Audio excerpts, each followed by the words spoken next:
जब तक आप बेवकूफ़ बने रहेंगे ना, आपके रिश्ते मजबूत रहेंगे।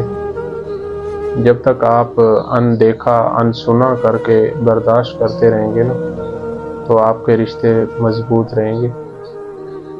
जिस दिन आपने अगले बंदे को बता दिया कि मुझे इस बात का पता है, मैं जानता हूँ, उस दिन आपके सारे रिश्ते, आपके सारे तल्लुकात, आपकी दोस्ती यारी सब उसी दिन ख़त्म हो जाएगी, उसी पल भर में तोड़ के चले जाएंगे।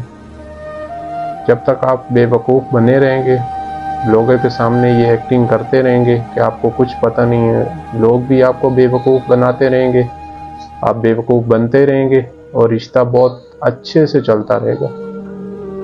जिस दिन आपने बता दिया कि मुझे तो सब पता है, ये आपने मेरे साथ किया है,